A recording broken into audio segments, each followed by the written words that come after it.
Assalamu alaikum, my dear students. Bismillahirrahmanirrahim. Class 9, subject mathematics, topic applications of real numbers. Exercise 1.3 complete. Exercise 1.3. Question number 1. On his last bank statement, Qasim had a balance of 1,75,000 rupees in his checking account. मतलब कासिम का जो bank balance था वो 1,75,000 रुपये था। ठीक है। He wrote one check for 45,790 rupees and another for 1,12,921 rupees. What is his current balance?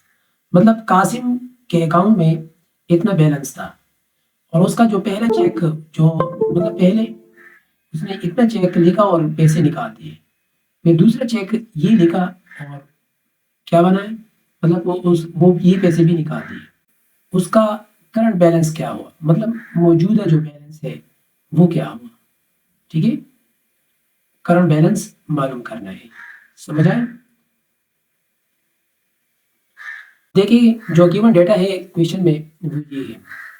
Given data, Qasim had 1,75,000 rupees in his account. He wrote two checks. First check 45,790 rupees जो कि यहाँ पर गिवन है। Second check 1,12,921 rupees जो कि यहाँ पर given है। अब करंट बैलेंस मालूम करें। To find what is Qasim's current balance after writing both checks. Okay, add the amounts of both checks. अब ऐसा करते हैं कि इन दोनों चेक को हम जमा कर लेते हैं। This will tell us how much total money he spent. मतलब ये है कि ये हमें ये बताएगा कि इन दोनों को जमा करने से उसने कितने पैसे निकाल दिए, खर्च किए हैं। ठीक है, जाहिर बात है ना, जो बैंक से पैसे निकालता है, ठीक है, तो कैश करता है तो वो कुछ चीज़ें खरीदने के लिए, कुछ मतलब अपने खर्चे के लिए करता है ना, तो इसी वजह से तो इन दोनों को जमा कर लिया तो इसे ये आया। अब Qasim spent a total of 1,58,711 rupees. Okay, अब what is his current balance. Current balance मालूम करने के लिए क्या करेंगे, subtract the total from his original balance. जो ओरिजिनल बैलेंस है वो तो ये है, ठीक है, इसी से हम ये सब्ट्रैक्ट करेंगे। ठीक है, now we subtract this amount from the original balance. ठीक है, ओरिजिनल बैलेंस तो ये है और इसे ये सब्ट्रैक्ट करेंगे। जब सब्ट्रैक्ट किया तो ये बाकी आया, तो लिहाजा result Kasim's current balance is 16,289 rupees. Okay, अब नेक्स्ट है question number 2। Question number 2, last week Wajid drove 283.4 kilometre. Drive का सेकंड फॉर्म है। ठीक है, ऑन 16.2 लीटर्स ऑफ पेट्रोल। मतलब ये है कि वाजिद ड्राइविंग कर रहा था यहाँ तक कि 283.4 किलोमीटर डिस्टेंस उसने कवर किया।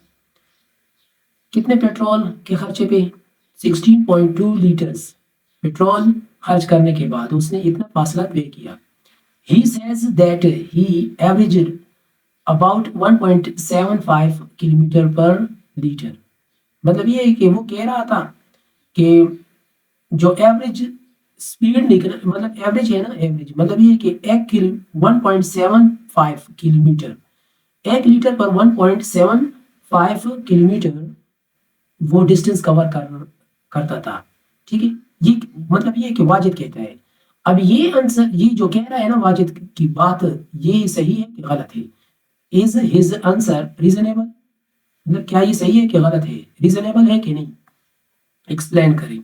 पहले तो हम ये बताएंगे, मालूम करना है कि ये सही है कि गलत, फिर उसके बाद एक्सप्लेन कर रहे हैं कि हाँ ये अगर गलत है तो क्यों, अगर सही है तो कैसे। ठीक है, ये हम एक्सप्लेन करेंगे। अब देखिए जो गिवन डेटा है, मतलब क्वेश्चन नंबर 2 में जो गिवन डेटा है, डिस्टेंस गिवन है और पेट्रोल जितने इस्तेमाल हुए वो गिवन है, और फिर जो वो कहता है कि मैंने इतना खर्च किया, 1 लीटर पर इतना किलोमीटर फासला तय किया। और वो जो गिवन डेटा है वो ये है, Wajid drop to 83.4 kilometre, petrol used जो उसने इस्तेमाल किए 16.2 लीटर्स। वाजिद सेज एवरेज, मतलब वाजिद खुद कहता है, ठीक है, एवरेज एवरेज क्या मतलब जो एवरेज है, ठीक है, 1.75 किलोमीटर, इतना डिस्टेंस वो 1 लीटर पर कवर करता था। अब मालूम क्या करना है, to find is Wajid claim reasonable or not, ये रीजनेबल है कि नहीं, जो वाजिद कहता है ये ठीक है कि नहीं, अगर है तो क्यों, वाई, ठीक है। सबसे पहले हमने क्या करना है, एवरेज फार्मूला आप सबको पता है, ठीक है, एवरेज मतलब टू डिस्टेंस, जो ये फार्मूला जो है ना, मतलब ये कि calculate actual average, we use the formula, हम ये फार्मूला इस्तेमाल करेंगे।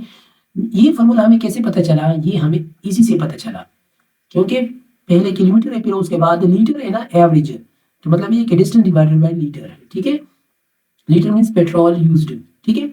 अब डिस्टेंस है 283.4, अब जो पेट्रोल इस्तेमाल हुए हैं वन, मतलब ये टोटल पेट्रोल इस्तेमाल जो हुए हैं, ठीक है, वो कह रहा हूँ, ठीक है, 16.2, अब इसको इस पर डिवाइड कर ले तो ऐसे 17.49 किलोमीटर पर लीटर आ रहा है अप्रोक्सीमेटली। हम चेक भी कर लेते हैं, देखिए तो ऐसे क्या आ रहा है, 283.4 डिवाइडेड बाई 16.2, तो देखिए 17.49, ठीक है, तो ये आ रहा है, सही है। सो वाजिद एक्चुअली गॉट 17.49 किलोमीटर पर लीटर। अब इन दोनों का हम कंपेयर करते हैं इसको इसके साथ, मतलब जो वाजिद कहता है वो उसका, और यहाँ पर जो हमारा आंसर निकल आया उसके साथ कंपेयर करते हैं, compare actual average with claimed average, ठीक है। वाजिद सेज 1.75 किलोमीटर पर लीटर, एक्चुअल एवरेज जो हमारा निकल आया वो 17.49 किलोमीटर पर लीटर है, ठीक है। अब हम क्या करेंगे, इन दोनों के डिफरेंस को देखें, बिग डिफरेंस है, कैसे, मतलब ये है कि अगर हम इस तरह करते हैं, एक मिनट मैं कर लेता हूं, अब यहां पर देखिए 17.49 सब्ट्रैक्ट 1.75, अब इन दोनों का डिफरेंस कर लेते हैं तो इससे तो बहुत फर्क आ रहा है, देखिए वाजे हो रहा है, मतलब 17.49 माइनस 1.75, तो 15 फर्क है, 15 मतलब 15.74, इतना डिफरेंस है, बिग डिफरेंस, ठीक है। तो 100 यहां पर बिग डिफरेंस है, ठीक है। Wajid's claim is too low, okay, compared to the actual value, result no, मतलब जो एक्सप्लेनेशन मांगा गया है ना वो ये है, no his answer is not reasonable, his real average is much higher than what he claimed, okay. Question number 3. Salma bought 3.2 yard of fabric for a total price of 139.2 rupees. How much did the fabric cost per yard? Question number 3 में आपको ये बताया जा रहा है कि सलमा ने 3.2 गज, यार्ड मीन गज, ठीक है, उर्दू में गज होता है, ठीक है, और फैब्रिक मतलब एक किस्म का कपड़ा इसने खरीदा सलमा ने, ठीक है, और जिसकी कीमत 139.2 रुपीज टोटल प्राइस थी, ठीक है। अब ये कह रहे हैं कि how much did the fabric cost per yard, अब ये तो 3.2 यार्ड की कीमत ये है, तो पर यार्ड की कीमत क्या होगी।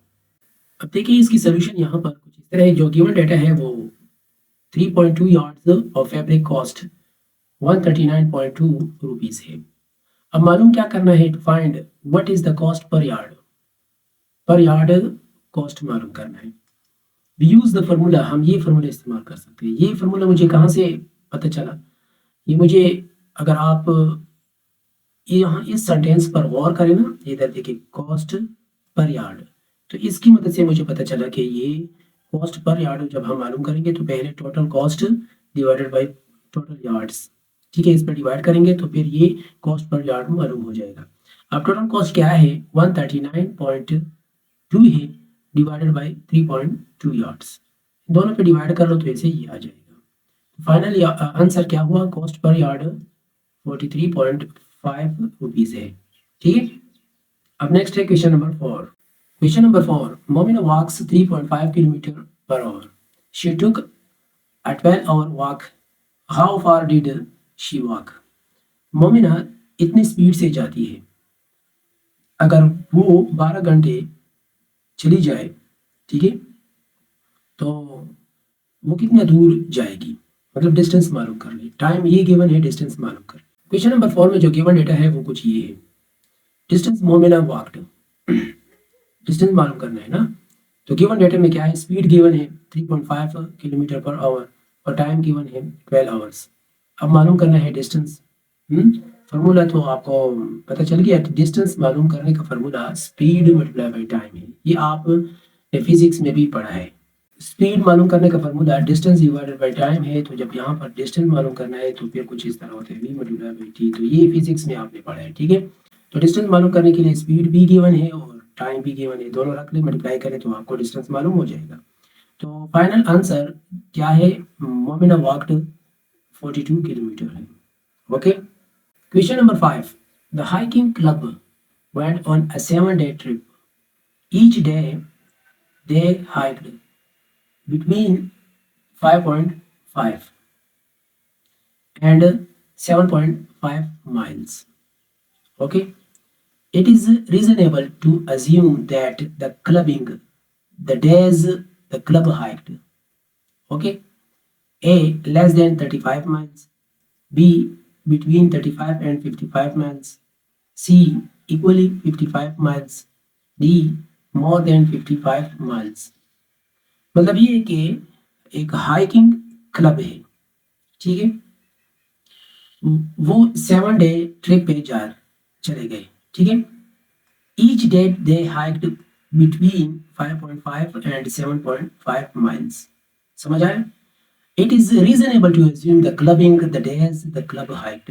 यहाँ पर जो गिवन है, ठीक है, जो गिवन डेटा है वो हम कुछ इस तरह लिखते हैं। क्वेश्चन नंबर 5 का जो गिवन डेटा है वो कुछ इस तरह है, मतलब यहाँ पर ट्रिप कितने डेज का है, 7 डेज, और डिस्टेंस जो हर रोज पे करती है वो कितना है, वो 5.5 मिनिमम है और 7.5 मैक्सिमम है, ठीक है। अब 7 डे ट्रिप है, each day they hiked between 5.5 miles and 7.5 miles। We need to guess the total reasonable distance over 7 days। Okay, अब इन जो मिनिमम डिस्टेंस है ना 5.5, इसके साथ भी ये 7 मल्टीप्लाई करेंगे ताकि 7 डेज का डिस्टेंस मालूम हो जाए, मिनिमम डिस्टेंस। और जो मैक्सिमम डिस्टेंस है मतलब 7.5 है ना, तो उसको भी 7 के साथ मल्टीप्लाई करेंगे तो ये मैक्सिमम डिस्टेंस मालूम हो जाएगा, ठीक है। तो देखिए मैंने मल्टीप्लाई किया है 5.5 को इसके साथ मल्टीप्लाई किया है, तो इसे 38.5 माइल्स आया। और जो मैक्सिमम था 7.5 को 7 के साथ मल्टीप्लाई किया तो 52.5 माइल्स आया। So the reasonable total should be between 38.5 and 52.5 miles. Okay, तो 38.5 है और 52.5 है, इन दोनों में मालूम हो गया ना। तो अब इन दोनों को और से देखिए करेक्ट ऑप्शन कौन सा आ रहा है। तो यहाँ पर सिर्फ 35 है और इधर 35 55 है और इधर 55 है और इधर 55 है, तो मतलब ये है कि बी करेक्ट आ रहा है। तो 38 35 के करीब है और 52 55 के करीब है, तो इसी वजह से ये बी ऑप्शन करेक्ट रहेगा, ठीक है। अब नेक्स्ट है क्वेश्चन नंबर 6। क्वेश्चन नंबर 6 को देखिए, for a class party the students council purchased 42 balloons at 1.85 each rupees.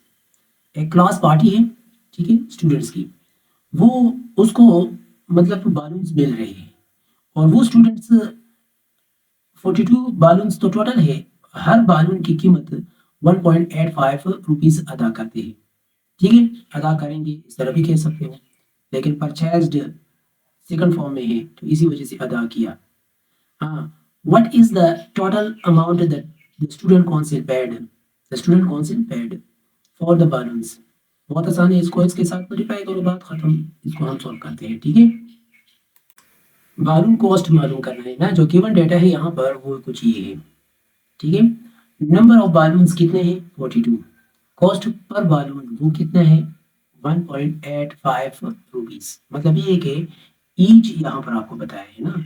तो टोटल बालून 42 बालून है, तो हर बालून की जो कीमत है वो 1.85 रुपीस है, ठीक है। यूजिंग फॉर्मूला टोटल कॉस्ट मालूम करना है, number multiply by cost per item. Total तो 42 है, इसको इसके साथ मल्टीप्लाई करना है, पर आइटम क्या है, पर बालून की 1.85 है, तो मल्टीप्लाई कर लो तो ये टोटल ही आएगा।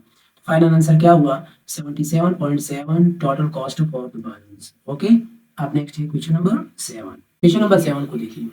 अ group of friends made 4 yard long rectangular banner.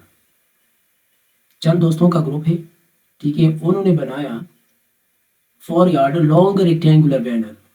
They paid 3.75 per yard, उसने अदा किया हर यार्ड का से 3.75 rupees for the fabric, fabric कपड़ा है, ठीक है, कपड़े की कीमत है। जब बैनर बनाते हैं ना, उसके उसका जो कपड़ा होता है उसको हम फैब्रिक, वो उस कपड़े को हम फैब्रिक कहते हैं, ठीक है।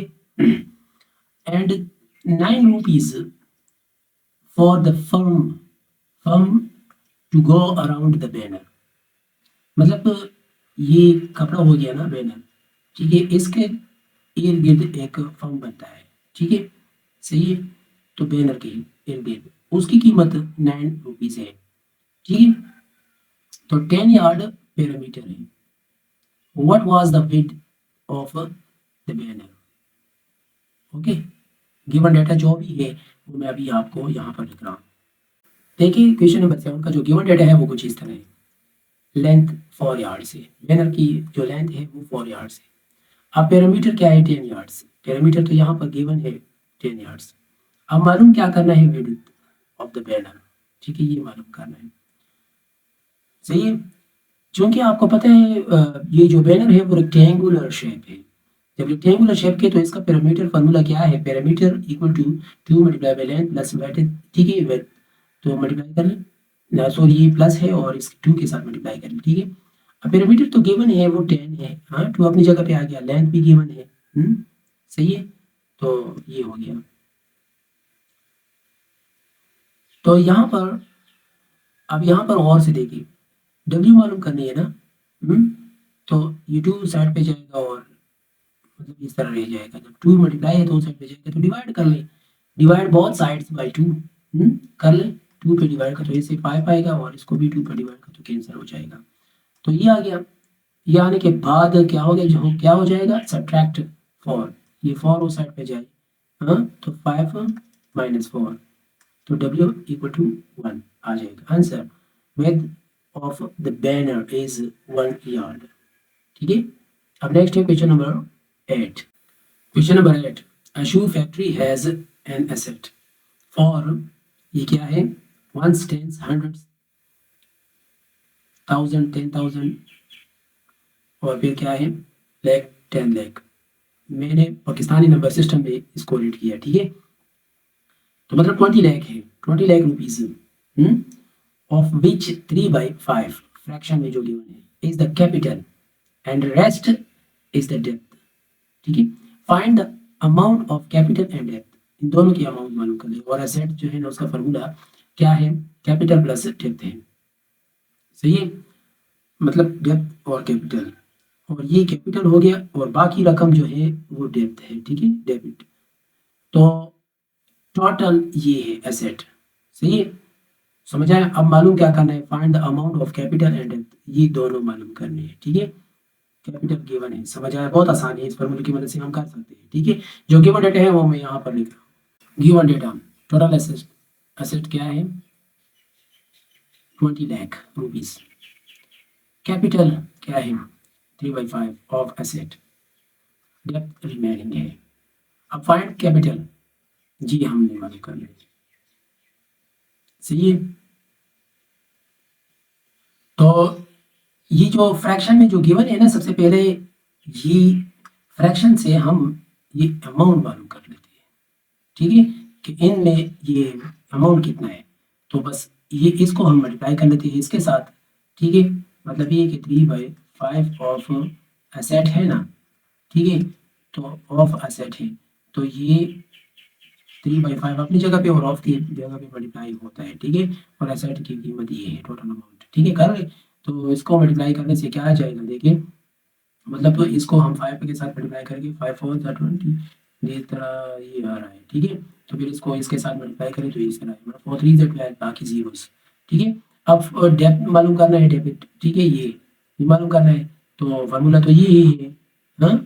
तो मतलब ये क्या है, A equal to C plus D, तो सी सी सी हमने मालूम किया ये है, तो ये वो साइड पर ले जाए तो डी मालूम ले जाएगा, तो ए माइनस सी, तो ए क्या है, ये है, ठीक है, और सी ये है, समझ आया ना, सी हमने मालूम किया था ये, तो कर लेने से ये आपको डेबिट मालूम हो जाएगा। अब इधर देखें, अब फाइनल आंसर क्या हुआ, कैपिटल ये हुआ और डेबिट ये हुआ, ठीक है, जो कि आपसे मांग गया था, ठीक है। अब नेक्स्ट है क्वेश्चन नंबर 9। क्वेश्चन नंबर 9 को देखें, world lowest temperature in past 100 years was recorded to be minus 89.2 degree centigrade at Vostok, Antarctica on July 21, 1983। इस ईयर में और इस तारीख, इस डेट को वर्ल्ड टेम्परेचर, लोवेस्ट टेम्परेचर नापा गया, मतलब इन पास्ट 100 ईयर्स, ओके। तो वो क्या था, मतलब फॉर्मूले की मदद से मालूम किया होगा ना, ठीक है। -89.2 degree centigrade, okay. Covered this temperature into, covered नहीं है ये, कन्वर्ट है, convert this temperature into Fahrenheit and kelvin scales, okay. इसको कन्वर्ट कर ले, फ़ारेनहाइट में जब आपको कन्वर्ट करना हो तो फिर ये, और केल्विन में ये, ठीक है। जो गिवन डेटा है और जो फॉर्मूलाज है वो हम लिख लेते हैं, ठीक है। जो गिवन डेटा है वो ये है, देखिए, सेल्सियस टेम्परेचर जो गिवन है -89.2 degree C centigrade, convert to Fahrenheit F and kelvin के, ओके। फार्मूलाज क्या है जो कि गिवन है, ये भी गिवन है ना, फ़ारेनहाइट में कन्वर्ट कर लेते हैं, तो यहाँ पर सी की जगह पर हम ये रख लेते हैं सेल्सियस, ठीक है, रख ले इसको, इस हम कर लेते हैं, चलो ये यहाँ पर भी करने जा रहा हूँ, देखिए, माइनस को इग्नोर कर दे, पहले हम ये मल्टीप्लाई कर लेते हैं, तो 89.2 डिवाइड कर लो 5 पे और फिर 9 के साथ मल्टीप्लाई कर लो, क्या है 89.2 डिवाइडेड बाई 5, ये आ गया, तो फिर मल्टीप्लाई करें 9, तो इसे ये आ गया, माइनस में ये, ठीक है। तो ये तो माइनस में है ना, आ गया ना, तो मतलब ये 32 इसके साथ प्लस कर लेते हैं, तो इसे -128.56 फ़ारेनहाइट, ठीक है। अब केल्विन में ये फार्मूला है, मतलब सी प्लस ये, तो सी में तो ये मालूम है, गिवन है ना, ठीक है, गिवन है, तो रख ले, दोनों को जमा कर ले तो बात खत्म, फाइनल आंसर क्या हुआ, ये दोनों हुए, ठीक है। अब नेक्स्ट है क्वेश्चन नंबर 10। क्वेश्चन नंबर 10 को देखिए, a company was penalised by the Government Act for low quality production if the company has 3 shareholders, Farah, Mariam and Tehreem, investing in the ratios, इस रेशो में वो invest करते हैं, ये तीनों, ठीक है। And the amount of penalty is, ये अमाउंट है, ठीक है। Find the amount of penalty paid by each of 3 share holders, मतलब ये टोटल अमाउंट तो ये है इन इस रेशो के मुताबिक। अब ये कह रहे हैं कि हर का अपना अपना अमाउंट मालूम कर ले, मतलब फरा का अपना, मरियम का अपना, तहरीम का अपना मालूम कर ले, ठीक है। जो गिवन डेटा है वो मैं यहाँ पर लिखने जा रहा हूँ। क्वेश्चन नंबर 10 का जो गिवन डेटा है वो ये है, देखिए, टोटल पेनल्टी वो ये गिवन है, बताया है, रेशो क्या है वो ये है, सही है, मतलब फरा, मरियम, तहरीम 1:2:3, टोटल रेशो मतलब सम ऑफ रेशो, इन तीनों को जमा कर लो, 6 पार्ट्स आते हैं, ठीक है, 3 + 2 + 1 6, ओके। अब ईच पार्ट वैल्यू, हर पार्ट की वैल्यू क्या है, वो है, मतलब ये जो टोटल है ना, टोटल को 6 पर डिवाइड कर लो, तो ये आ गया, ये मैं आसान तरीका बता रहा हूँ, ठीक है। जो रेशो आपने पढ़ा है ना क्लास 8 में, उस तरीके से भी आप कर सकते हो। लेकिन ये सबसे ईज़ी है। इसमें जो सबसे कमज़ोर स्टूडेंट्स हैं ना, ठीक है, वो भी समझ सकते हैं, ठीक है। मतलब जो स्ट्रगलिंग लर्नर स्टूडेंट्स हैं ना, वो भी समझते हैं, ठीक है। तो इसको इस पर डिवाइड करो तो ये आ जाएगा। तो इसके बाद फ़र्क अगर मालूम करना, तो पहला वाला तो फ़र्क का है, मरियम का दूसरा वाला है, तहरीम का तीसरा वाला है ना, तीसरा पार्ट है, ठीक है। तो बस मल्टीप्लाई करते जाओ। अगर 1 हो तो 1 लेके, 2 हो तो 2 मल्टीप्लाई कर लें। देखिए कितना आसान है। 3 हो तो 3 मल्टीप्लाई कर लें। तो यहाँ पर जो टोटल रिजल्ट है वो ये है, ठीक है। उम्मीद है आपको समझ आ चुका होगा। मेरे चैनल को नए आए हो, अभी तक भी सब्सक्राइब नहीं किए तो काइंडली सब्सक्राइब करें और अपने दोस्तों के साथ भी शेयर करें। Thank you.